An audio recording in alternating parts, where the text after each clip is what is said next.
শেরপুর শ্রীবর্দীতে প্রাণী সম্পদ সেবা সপ্তাহ ও প্রদর্শনী মেলা 2024 অনুষ্ঠিত। তথ্য ও চিত্রে শেরপুর জেলা প্রতিনিধি মোহাম্মদ জুলফিকার হায়দার। শেরপুর শ্রীবর্দীতে প্রাণী সম্পদ সেবা সপ্তাহ ও প্রদর্শনী মেলা উদ্বোধন করেন শেরপুর ৩ আসনের মাননীয় সংসদ সদস্য জনাব এডিএম শহীদুল ইসলাম এমপি মহোদয়। সভাপতিত্ব করেন উপজেলা নির্বাহী অফিসার জনাব ফৌজিয়া নাজনীন। বিশেষ অতিথি হিসেবে উপস্থিত ছিলেন পৌর পিতা আলহাজ মোহাম্মদ আলী লাল। আরও উপস্থিত ছিলেন বীর মুক্তিযোদ্ধা আব্দুল্লাহ সালেহ, ভেলুয়া ইউনিয়ন পরিষদের চেয়ারম্যান আব্দুল করিম, শিগাবোনা ইউনিয়ন পরিষদের চেয়ারম্যান ফখরুজ্জামান, খড়িয়া কাজিরচর উচ্চ বিদ্যালয়ের প্রধান শিক্ষক মনিরুজ্জামান মনির স্যার।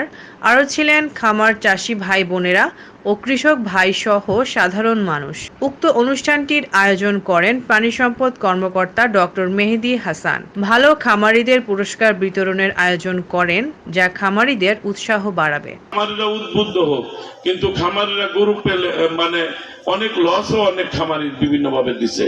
এই পরামর্শগুলো দেওয়া উচিত, যাতে ওরা মানে লস যাতে কাউরি না যায়, এটার নিয়ন্ত্রণ যাতে করা যায়।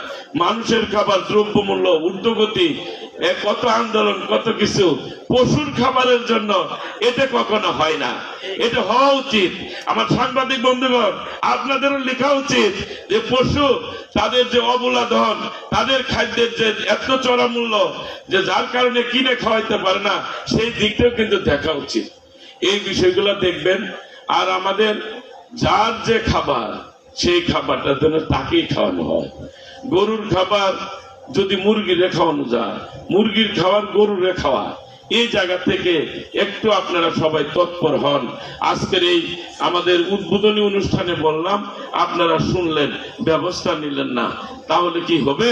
হবে না। কিন্তু আপনাদের একটু দেখেন, আপনাদের অনেক জনবল আছে প্রাণী সম্পদের, প্রত্যেকটা ইউনিয়নে রয়েছে, কার কতটি সার রয়েছে, কার কতটি গাভী রয়েছে, কোন খাদ্যটাকে কি খাওয়াইতেছে গরুর জন্য, এটা যদি পরীক্ষা নিরীক্ষা করে একটু ব্যবস্থা নেন, তাহলে দেখবেন অপরাধ যতটুকু করে।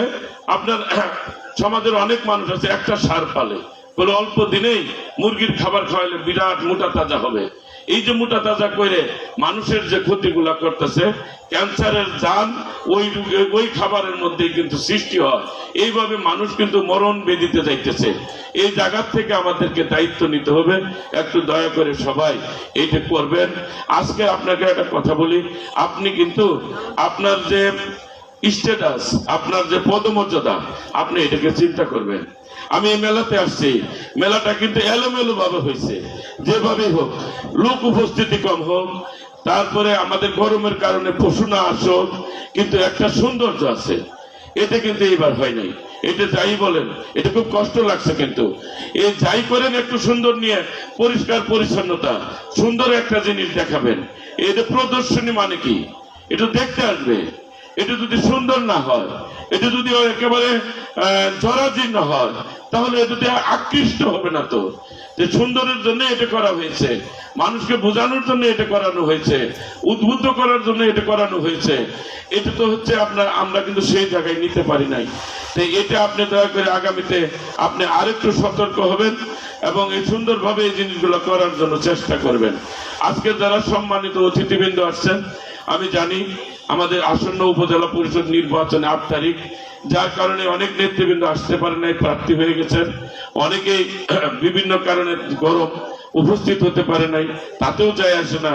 কিন্তু এগুলা যেন নিয়মের মধ্যে হয়, আপনাদেরকে যথেষ্ট এগুলা করার জন্য সাপোর্ট দেওয়া হয় সরকারের পক্ষ থেকে। সেই সাপোর্টটা কাজে লাগাইতে হবে, সেটা ভালোভাবে ব্যবহার করতে হবে, সেই চিন্তা আপনাদেরকে করতে হবে। আপনাদের যে পরিমাণ আপনাদের সরকার আপনাদের সুযোগ সুবিধা দেয়, এই জিনিসটা চিন্তা করবেন।